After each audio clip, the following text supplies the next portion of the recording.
So friends, आज की इस वीडियो में मैं आपको एक बहुत इंपॉर्टेंट टॉपिक पढ़ाने वाला हूं। और ये जो टॉपिक है ये आपका सीएमए इंटर के अंदर भी था और फाइनल के अंदर भी रिपीट हुआ है।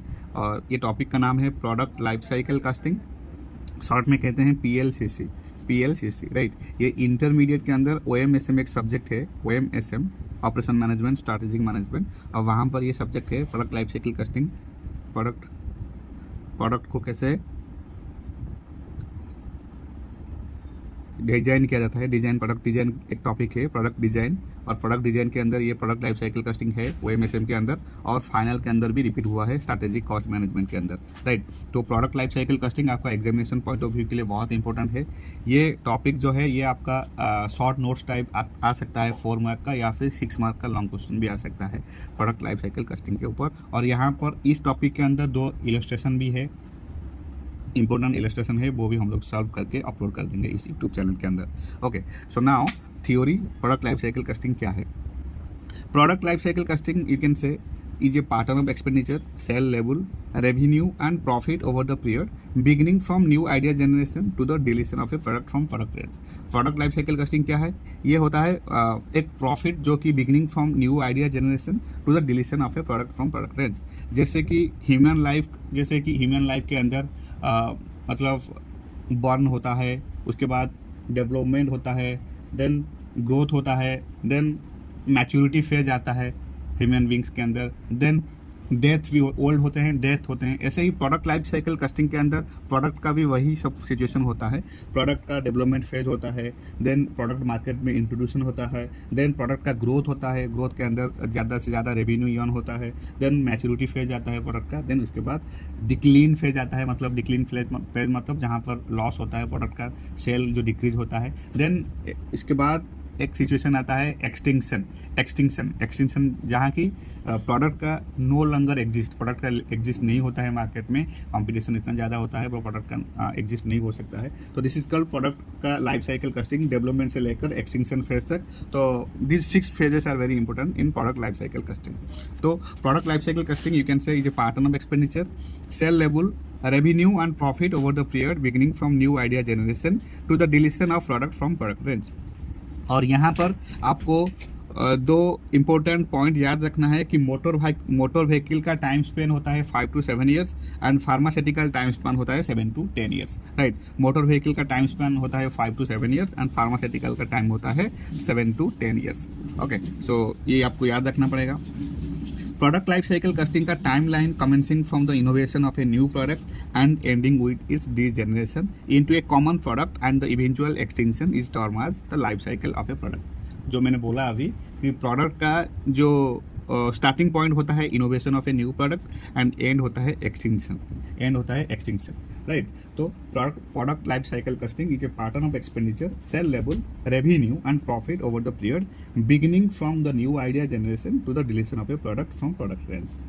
Product life cycle costing spans the time from initial research and development on a product to when customer servicing and support is no longer offered for the product। और मैनी ए प्रोडक्ट क्या होता है ना, are observe to possess a distinctive life cycle comprising 6 clearly defined phase, each phase having its own characteristics. Phase क्या होता है? Phase 6 phase होता है प्रोडक्ट लाइफ साइकिल कॉस्टिंग के अंदर। एक होता है पहले डेवलपमेंट, पहले डेवलपमेंट होता है प्रोडक्ट, देन उसके बाद मार्केट में इंट्रोड्यूशन होता है न्यू प्रोडक्ट, देन प्रोडक्ट का ग्रोथ स्टेज आता है, देन मैच्योरिटी स्टेज आता है, then decline, then extinction right. तो development, introduction, growth, maturity and decline, then extinction. तो ये होता है प्रोडक्ट का 6 phases of product life cycle costing. ये आपको याद रखना पड़ेगा। अगर क्वेश्चन आ सकता है define the various phases of product life cycle costing. ये phases of product life cycle costing का शॉर्ट नोट्स आ सकता है, या फिर लॉन्ग टाइप क्वेश्चन 6 या 7 मार्क का आ सकता है राइट। तो 6 phases of product life cycle costing, development phase, introduction phase, growth, maturity, decline and extinction. Development, introduction, growth, maturity, decline and extinction, ये 6 फेजेस आपको याद रखना पड़ेगा। और एक्सप्लेनेशन भी किया हूँ मैंने। डेवलपमेंट फेज क्या होता है ना, डेवलपमेंट फेज में begins with identification of a new customer need, invention of a new product, the cost incurred are termed as developmental and no revenue accrued during this phase। development phase में क्या होता है ना, new product का invention होता है, इसलिए new customer का आइडेंटिफिकेशन किया जाता है, इन्वेंशन होता है, न्यू प्रोडक्ट, और जो कॉस्ट इनकर्ड होता है, सबसे इंपॉर्टेंट जो कॉस्ट इनकर्ड होता है डेवलपमेंट फेज के अंदर, उसको कहते हैं डेवलपमेंटल फेज। तो इसलिए यहाँ पर no revenue accrue during this phase, इस फेज के अंदर कोई भी रेवेन्यू एक्रू नहीं हो सकता है क्योंकि ये डेवलपमेंट फेज है। इसके बाद जो फेज आता है वो है इंट्रोडक्शन फेज, और इंट्रोडक्शन फेज के अंदर सबसे इंपॉर्टेंट प्रोडक्ट मार्केट में इंट्रोड्यूस होता है, प्रोडक्ट मार्केट में इंट्रोड्यूस होता है। Then spreading awareness about the product, then advertisement होता है प्रोडक्ट का अवेयरनेस के लिए, प्रोडक्ट कैसा है, प्रोडक्ट मार्केट में ग्रोथ करेगा या नहीं, इसके लिए स्प्रेड होता है awareness about the product. Then promotional cost will be high, यहाँ पर जो प्रमोशनल एक्सपेंसेस होता है वो हाई होता है सबसे, तो promotional cost will be very high, और सेल्स रेवेन्यू जो होता है वो लो होता है यहाँ पर, क्योंकि यहाँ पर प्रमोशनल एक्सपेंसेस बहुत ज़्यादा होता है क्योंकि इंट्रोडक्शन फेज है। फिर इंट्रोडक्शन फेज के अंदर प्रोडक्ट को मतलब एडवर्टाइज करना पड़ेगा मार्केट के अंदर, तो वहाँ पर रेवेन्यू कम आएगा और एक्सपेंसेस ज़्यादा होगा। Profits probably low and negative, profits low हो सकता है या फिर कुछ मतलब नहीं भी हो सकता है, नेगेटिव भी हो सकता है। और sales of new products usually rise, और न्यू प्रोडक्ट का जो सेल होता है वो थोड़ा थोड़ा इंक्रीज करना लगता है, राइट। ये होता है इंट्रोडक्शन फेज। देन आता है ग्रोथ फेज।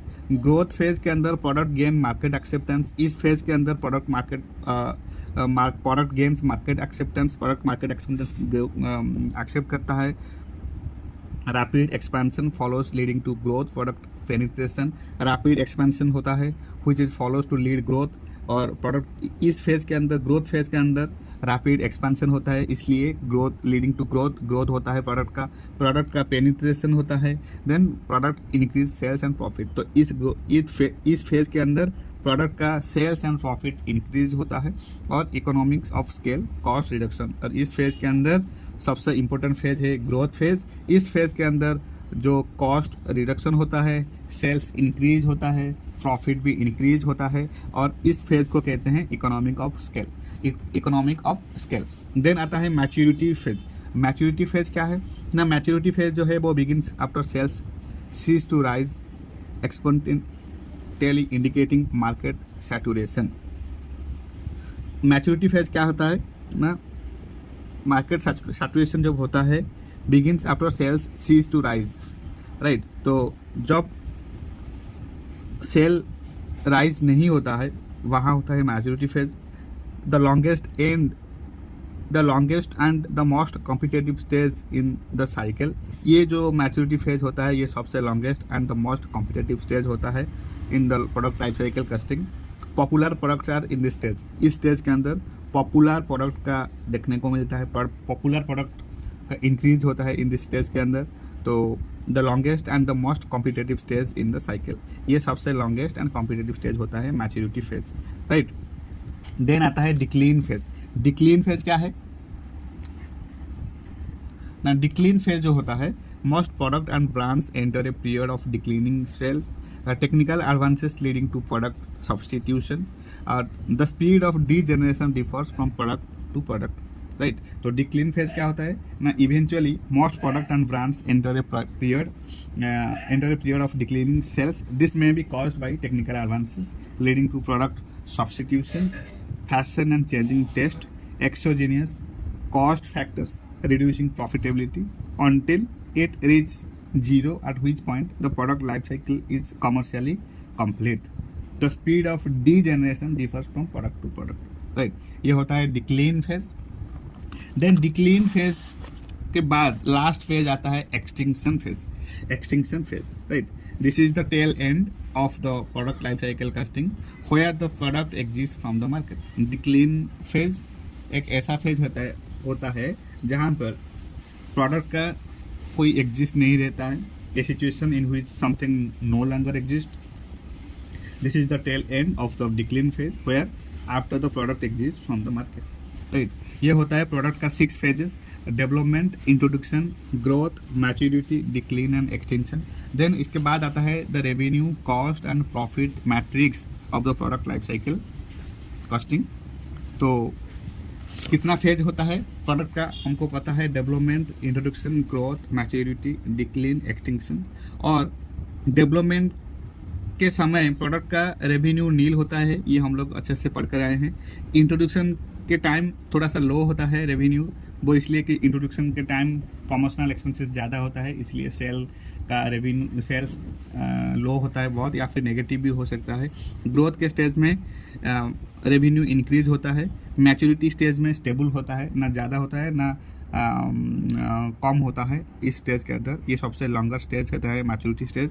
देन इसके बाद डिक्लीन स्टेज, यहाँ पर प्रॉफिट या फिर सेल डिक्लीन होता है, ये decline stage. Then extension stage में रेवेन्यू टोटल नील होता है, और इसको tail end of the phase कहते हैं, tail end of the phase, right. तो रेवेन्यू ऐसे ही डिवाइड किया गया है डेवलपमेंट फेज के अंदर। डेवलपमेंट फेज के अंदर नील होता है, इंट्रोडक्शन के फेज में लो, ग्रोथ के स्टेज में इंक्रीजिंग, मैच्योरिटी स्टेज में स्टेबल, डिक्लीन स्टेज में डिक्लीनिंग, एक्सटेंशन स्टेज में नील, राइट। ऐसे ही कॉस्ट क्या होता है, कॉस्ट का मतलब मेजोरिटी क्या होता है, डेवलपमेंट स्टेज में डेवलपमेंटल, इंट्रोडक्शन स्टेज में प्रमोशनल, ग्रोथ स्टेज में डिक्लीन होता है, मैच्योरिटी स्टेज में स्टेबल, डिक्लीन स्टेज में इंक्रीज होता है, एक्सटेंशन स्टेज में एंड ऑफ लाइफ कॉस्ट का एक्सपेंसेस नील। ऐसे ही प्रॉफिट क्या होता है, ये भी हमको पता है कि डेवलपमेंट के स्टेज में नील होता है, इंट्रोडक्शन के स्टेज में लो होता है या फिर नेगेटिव होता है, ग्रोथ स्टेज में ग्रो करता है। ग्रोथ स्टेज सबसे इंपॉर्टेंट स्टेज है, यहाँ पर रेवेन्यू इंक्रीज होता है, कॉस्ट डिक्लीन होता है एंड प्रॉफिट इंक्रीज होता है। तो growth stage is very important stage, इसको इंपॉर्टेंट मार्क कर दीजिए। देन मैच्योरिटी स्टेज में प्रॉफिट स्टेबल रहता है, डिक्लीन स्टेज में प्रॉफिट भी डिक्लीन होता है, राइट। और एक्सटेंशन स्टेज में प्रॉफिट जो है वो नेगेटिव होता है। ये आपको याद रखना पड़ेगा। यहाँ ऐसे ही जो इलस्ट्रेशन है, प्रैक्टिकल क्वेश्चन है, वो अकॉर्डिंग टू दिस फेजेस। तो ये फेज आपको याद रखना पड़ेगा, फेज रेवेन्यू कॉस्ट प्रॉफिट। तो फेज के according revenue cost and profit का इम्पैक्ट क्या रहता है। Then characteristics of product life cycle costing, characteristics of product life cycle costing, इसको सिर्फ हम लोग को रीड करना है, इसमें मतलब इतना इंपॉर्टेंट नहीं है, लेकिन हम लोगों को रीड करना है सिर्फ।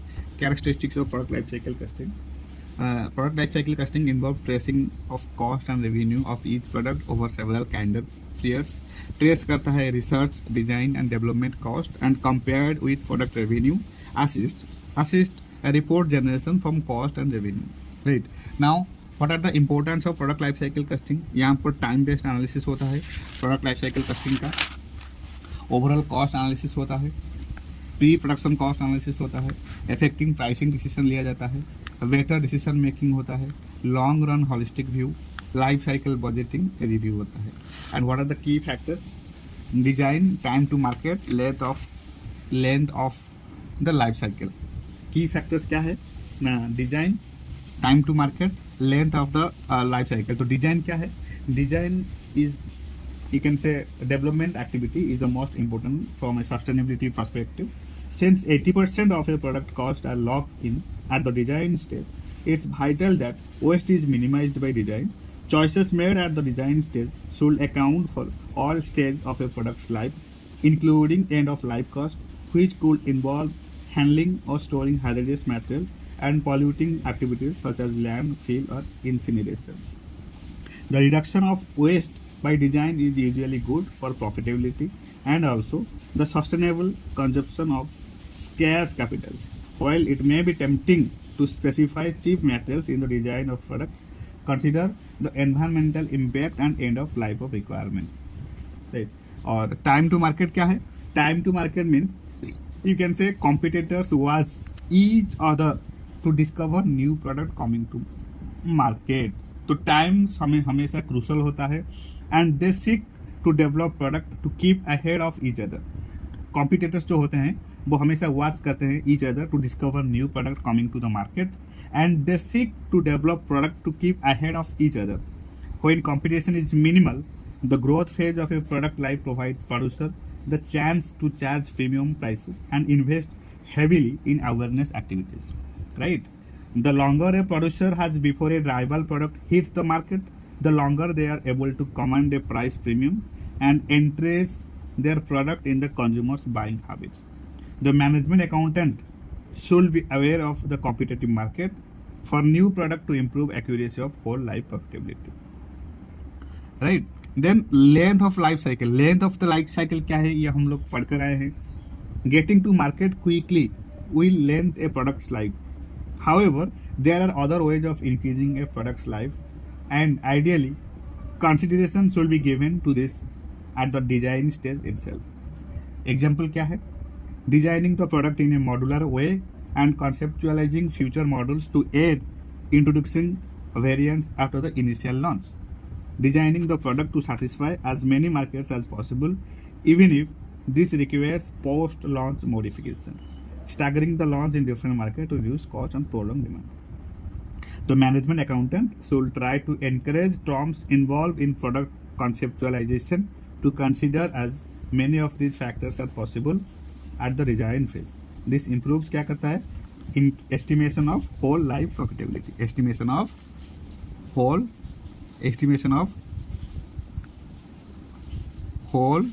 life profitability. Whole life profitability. Right तो ये सबसे इंपॉर्टेंट होता है key factors design time to market and length of the life cycle right तो कैरेक्टरिस्टिक हम लोग अच्छे से पढ़ लिए 3 इंपॉर्टेंट कैरेक्टरिस्टिक होता है involve tracing of cost and revenue of each product over several calendar periods trace करता है research design and development cost and compare with product revenue assist करता है report generation for cost and revenue और different phases of product क्या क्या है ना development introduction growth maturity decline extension और रेवेन्यू क्या होता है ना डेवलपमेंट के टाइम नील रहता है इंट्रोडक्शन के टाइम लो होता है ग्रोथ के टाइम इंक्रीजिंग होता है मैच्योरिटी के टाइम स्टेबल होता है डिक्लीन के टाइम डिक्लीन होता है और एक्सटेंशन के टाइम नील रहता है ऐसे ही developmental promotional declining stable increasing end of life revenue क्या होता है प्रॉफिट क्या होता है ना डेवलपमेंट के टाइम नील इंट्रोडक्शन के टाइम नेगेटिव ग्रोथ के टाइम ग्रोइंग मैच्योरिटी के टाइम स्टेबल एंड डिक्लीन के टाइम डिक्लीनिंग एंड एक्सटेंशन के टाइम नेगेटिव राइट तो ऐसे ही हमको याद रखना पड़ेगा कि 6 फेज होता है प्रोडक्ट लाइफ साइकिल कस्टिंग के अंदर development introduction growth maturity decline and extension